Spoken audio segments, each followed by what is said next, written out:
こんにちは、私はジェロちゃんです。よろしくお願いします。Today, I would like to talk to you about a series which is personally my favorite manga series. And personally, I feel like it is a very in-depth and deep series to me.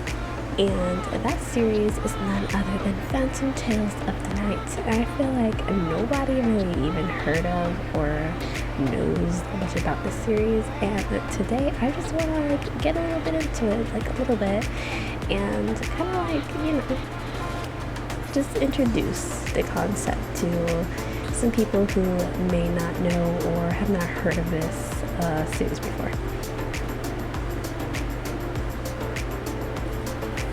So Phantom Tales of the Night is like a psychological series. It focuses more on like the premise of psychological and supernatural themes to it,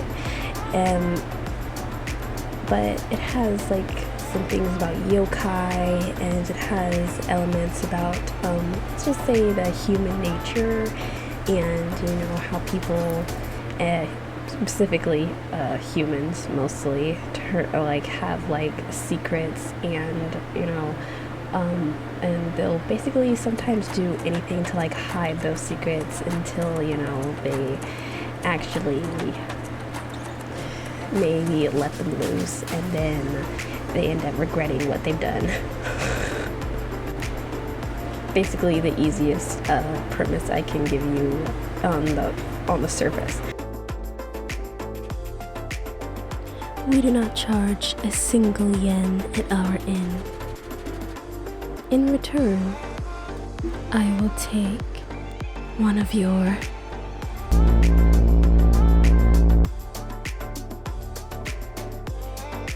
but deep down there's actually a lot more to this story than that. There's our main character is an innkeeper whose name that we do not know at the moment, but we call him Owner. So Owner is practically this yokai that can take any form or shape. They can be man or woman, or any type of appearance or anything that they wish, and to different people they may appear as different things according to what they see him as. On the other side of Owner being the MC, there's also another MC named Sasaki. Sasaki is a high school student that gets somehow sent to this inn, the Murakama Inn. いつから始めたか覚えていない。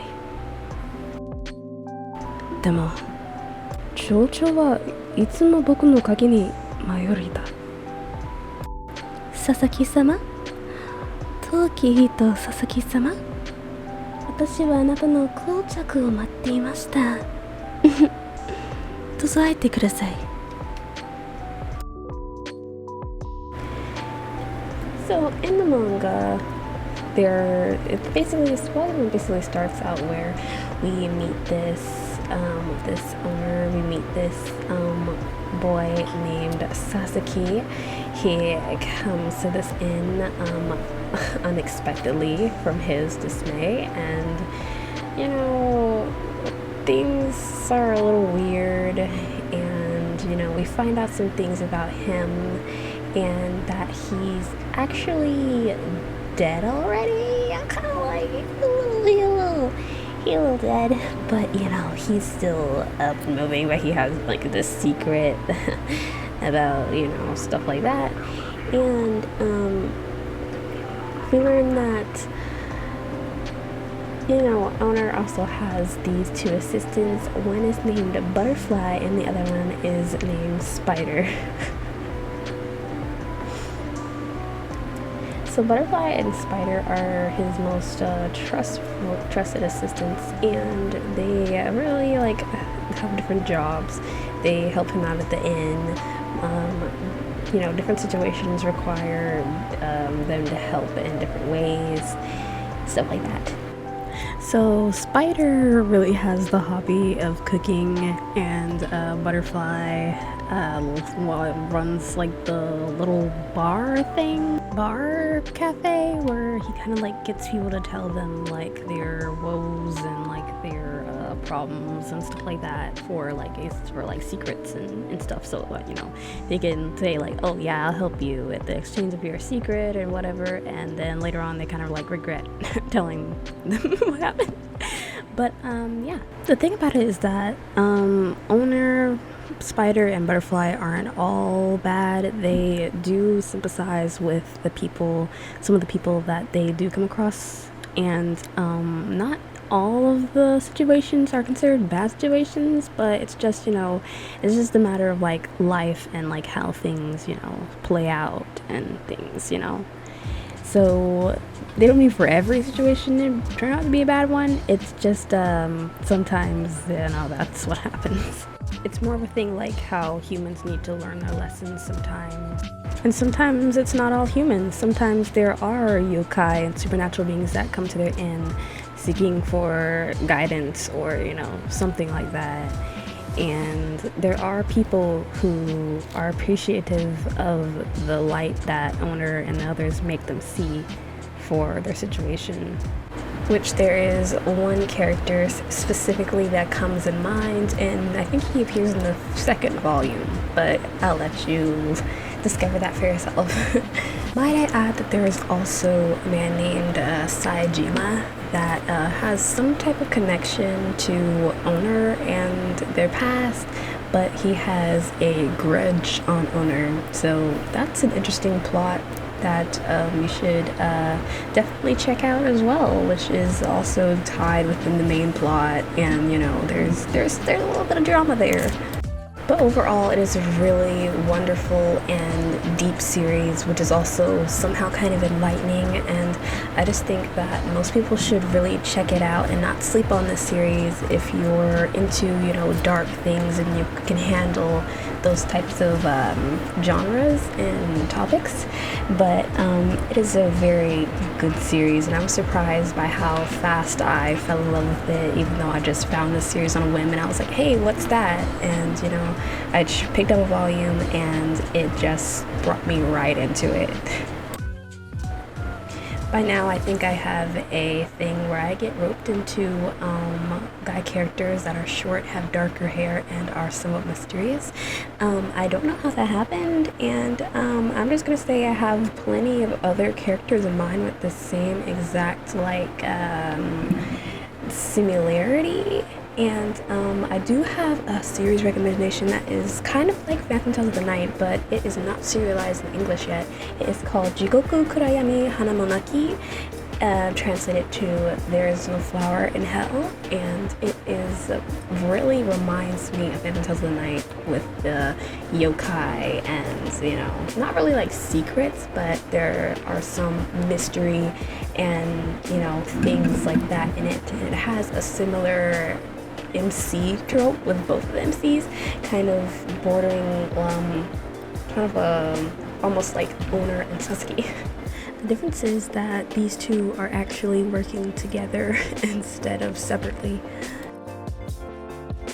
The summary is basically about a young man who can see people's sins in the form of a yokai, and he gets employed at a sort of odds and ends agency run by supernatural beings, and one of the supernatural beings, which is the boss, happens to be, I think, like some type of demon, or his father is a demon, and kind of like that. It's very interesting, and I ordered about 3 volumes, I think, from Yes Asia that have not come in yet, but I love this series, and it definitely is like reminds me of somewhat of Phantom Tales of the Night.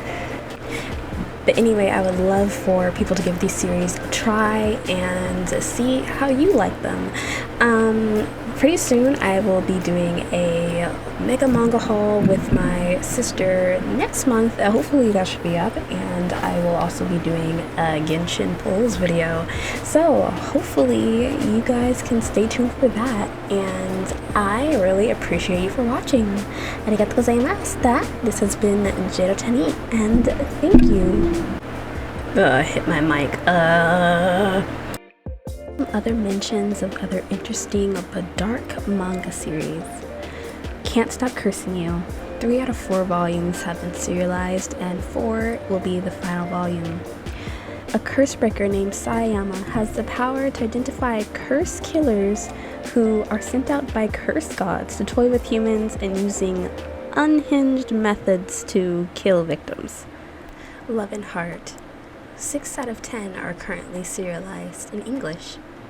After a messy breakup, college freshman Yo Yagisawa returns home only to find she has an unexpected male roommate.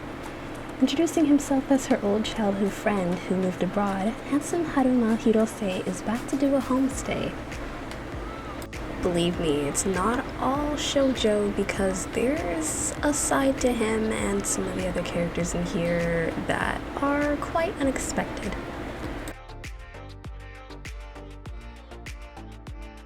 Next in line for our recommendations is Munou no Nana, aka Talentless Nana. Upon an isolated island lies a school that houses the future heroes of the world. The student body, composed of only individuals with inhumane powers known as the Talented, trained to eventually eradicate the wicked enemies of humanity from existence. Nana, possessing a natural charm and supposed talent of mind reading, enamors the class, yet despite the class' enthusiasm for her, she herself takes an odd interest in the reclusive student named Nanao Nakajima, who's bullied for allegedly lacking in an actual ability. This is a series I definitely want people to go in blind with, like how I did. Just try the first episode until the end and see where that brings you and see what you think.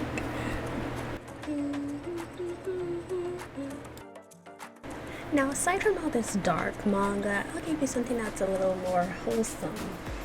Here we have Kuchi ga Saketemo Kimi ni wa. Miroku is a slit-mouthed woman whose ear-to-ear smile strikes fear into the superstitious, but who would have thought she had a fiancé? She is roped into a contractual marriage with the 17-year-old Kuchi Sano, a member of the family responsible for the continued existence of the supernatural. Miroku is unenthused by the arrangement and wishes to regain her notoriety through her own means. For this reason, Sano makes his fiancé a deal. If she can scare him months before he turns 18, he will end the engagement. Miroku concedes to these terms, but is unsettled by Sano's proposed condition, where he must make her fall in love with him. So, that's it for me. Let me know what you think in the comments below, and arigatou gozaimasu for watching, and let me know if you enjoy any of these series that I recommended. Arigatou gozaimasu!